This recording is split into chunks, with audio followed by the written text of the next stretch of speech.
అందరికీ నమస్కారం. ఈ రోజున ఈ అనపర్తి రావడం జరిగింది.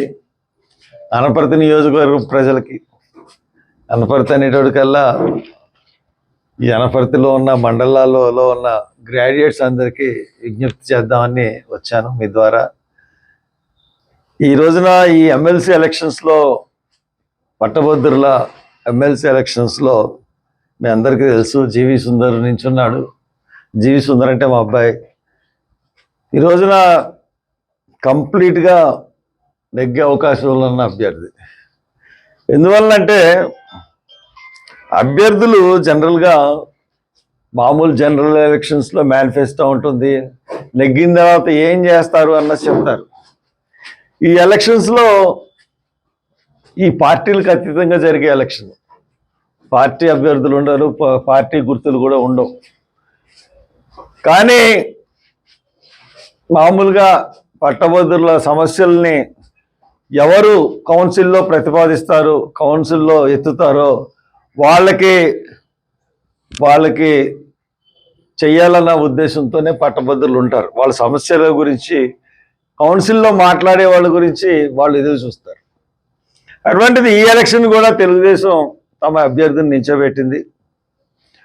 ఈ ఎలక్షన్స్లో మా అభ్యర్థి జీవి సుందర్ తన ఎలక్షన్లో నెగ్గితే ఏం చెప్తాడు, ఏం చేస్తాడు అన్నది చెప్పి క్లియర్గా ఓట్లు అడుగుతూ ఉన్నాడు. అతను ఎలక్షన్లో నెగ్గితే ప్రతి పార్లమెంట్ నియోజకవర్గంలోనూ జాబ్ మేళాలు నిర్వహిస్తా అన్నాడు, ఎంఎన్సి కంపెనీని తీసుకొచ్చి. అట్లాగే ఎంప్లాయ్మెంట్ ఎక్స్చేంజ్, స్కిల్ డెవలప్మెంట్, తర్వాత అందరినీ కంపెనీస్ ఈ మూడింటిని సమన్వయపరిచి ఎంఎన్సి కంపెనీలకి ఈ మన ఎంప్లాయ్మెంట్ ఎక్స్చేంజ్ల ద్వారా క్యాండిడేట్లని రిక్వైర్మెంట్ని ఈ ఎంప్లాయ్మెంట్ ఎక్స్చేంజ్ ద్వారా ఫుల్ఫిల్ చేయడానికి ప్రయత్నిస్తామని చెప్తా ఉన్నాడు. ఎంటర్ప్రీనర్స్ అంటే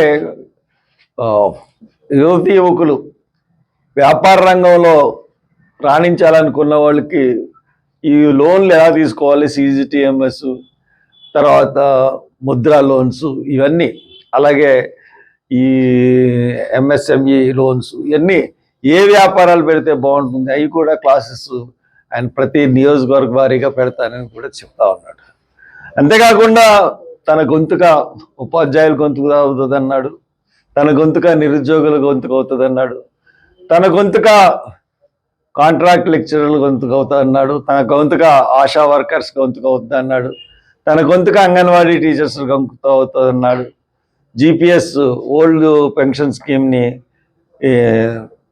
సపోర్ట్ చేస్తూ వాళ్ళ గురించి ఫైట్ చేస్తా అన్నాడు, ప్రభుత్వ ఉద్యోగుల గురించి. ఇలాగా ప్రజల తరపున ప్రజా సమస్యల పట్ల కౌన్సిల్లో నేను మాట్లాడేటట్టుగా నేను చేస్తాను, నేను మాట్లాడతాను, వాళ్ళ సమస్యలన్నీ కౌన్సిల్ దృష్టికి, ప్రభుత్వం దృష్టికి తీసుకొస్తామని చెప్పి స్పష్టమైన హామీతో ఓటు అడుగుతూ ఉన్నాడు.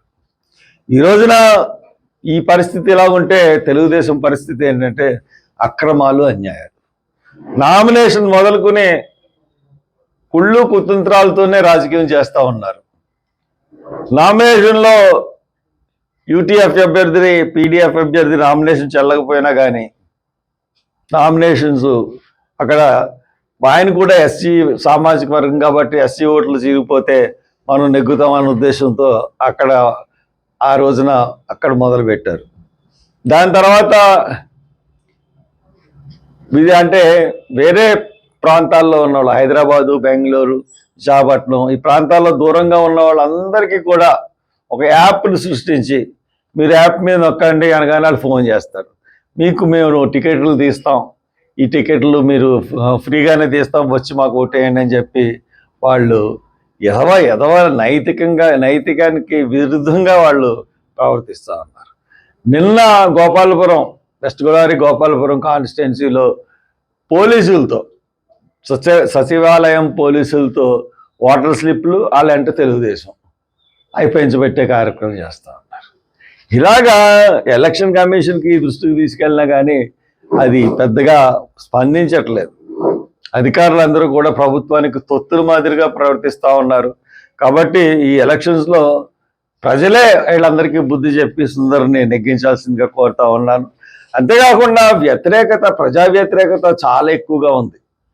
ఎందువల్లంటే సూపర్ 6లో ఫెయిల్ అయ్యాడు, రైతులకు భరోసా ఇవ్వట్లేదు, నిరుద్యోగ భృతి ఇవ్వట్లేదు, అలాగే సిలిండర్లు ఇవ్వట్లేదు, మహిళలకు 1500 స్కీమ్ ఇవ్వట్లేదు, అలాగే తల్లికి వందనం ఇవ్వట్లేదు, ఉచిత బస్సు లేదు, ఏమీ అన్నీ కూడా సున్నా పెట్టేశాడు.